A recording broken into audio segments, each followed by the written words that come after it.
It is time now for a check of the top business news stories. Our business editor, Kate Moody, is here. Hi there, Kate. Hi, Tom. Now, an appeals court in the south of France has issued what could be a landmark ruling about how insurance companies pay up for or deal with the pandemic. Tell us more. Yeah, because there's been a lot of talk about this, of course, since the lockdowns began and businesses were forced to close for the duration. The insurance company AXA has now been ordered to pay a restaurant in Marseille all the earnings that it lost during the pandemic. It's now the second court to rule in favor of that restaurant. This case could still head to France's top court. Thousands of restaurants, cafes, and other businesses have sought damages from their insurance companies since the country first went into lockdown nearly a year ago. Judges have issued varying rulings. This, though, was the first at an appeals court level. AXA had argued that it was exempt from covering losses during a pandemic because of a clause that stated it wasn't applicable when at least one other establishment is subject to closure by the same region or department for the same reason. AXA says around 15,000 French businesses have similar contracts. If the case does set a precedent, it could open the door to major payouts by a number of insurance companies. EU leaders have been holding talks on the rollout of COVID-19 vaccines, travel restrictions, and the possibility of introducing a vaccine passport. They're hoping to better coordinate their approach to the pandemic and to set the stage for an economic recovery. The UK is not involved in the talks, and it has outlined its own plan to ease lockdown measures and potentially allow international travel from mid-May. It's led to a boom in holiday bookings this week, with European destinations still very much in demand. Luke Schrager reports. Spain's beaches have long been a draw for British tourists, and with the UK government announcing a roadmap out of lockdown this week after months of travel restrictions, the allure is still very much there. Si tomamos las reservas de la semana pasada, mismo día, hemos aumentado un 565% más en reservas. Así que y son reservas de británicos. Travel firms and airlines from Thomas Cook to TUI all reported an explosion in bookings, with top destinations including Spain, Greece, Portugal and Turkey. However, there's still uncertainty over whether or not the UK will be able to meet its May 17th deadline for permitting international travel, particularly with newer coronavirus variants sparking concern in Europe. And for now, little having been done to standardise an approach to restarting mass travel. You won't just be worrying about whether you can get back into this country, you'll be worrying about whether you can go to the country that you want to go and visit. And if you have to have different sets of checks and tests for coming back into the UK than going to that country, it's just going to make it very complicated and difficult to get your head around, particularly if it keeps on changing. There's been talk of vaccine passports, like the one Israel's issued for domestic use, though a common approach will likely be needed on an international level, with an extra layer of complication added through the UK's departure from the EU.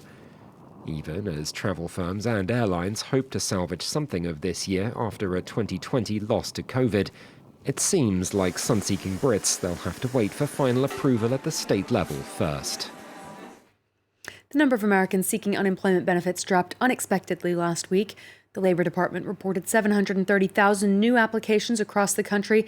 That's 110,000 fewer than the previous week and the lowest weekly level since early November. Severe winter storms across much of the U.S. may have somewhat distorted that data.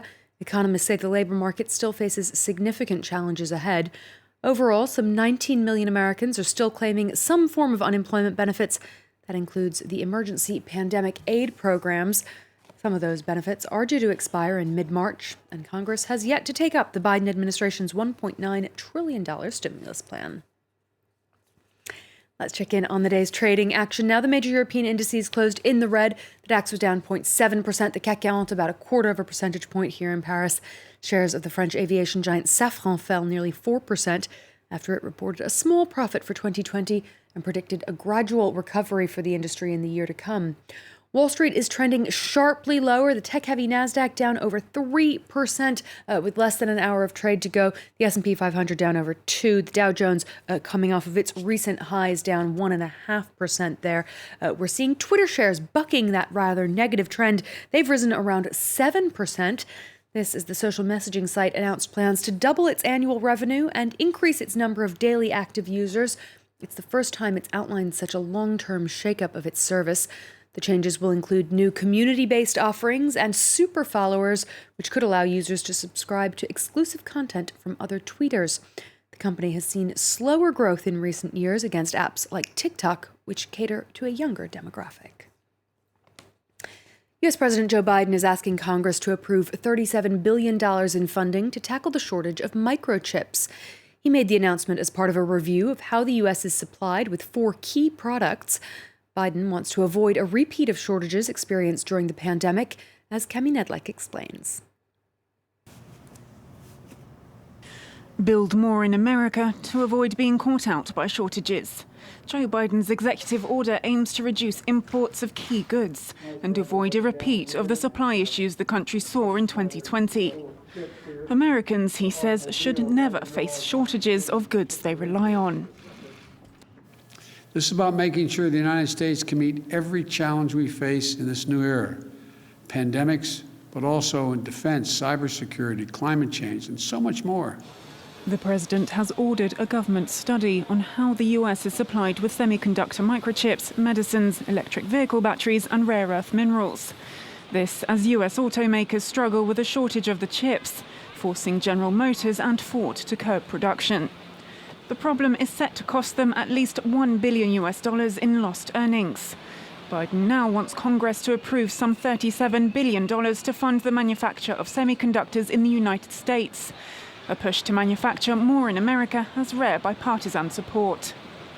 Really, this has to do with our ability to maintain our ability to defend ourselves and to compete with China. They're a serial stealer of our intellectual property, and we have to defend ourselves and we have to compete. That's what this is all about. Rerouting the country's supply chains will be expensive and difficult. For goods that can't be produced at home, the White House wants to work with partner countries that they say share American values. That's all for now, Tom. Thank you very much indeed. Our visitor Kate Moody there, bringing us up to speed on everything happening in the world of business. I'll be back in 4 minutes. Do stay with us.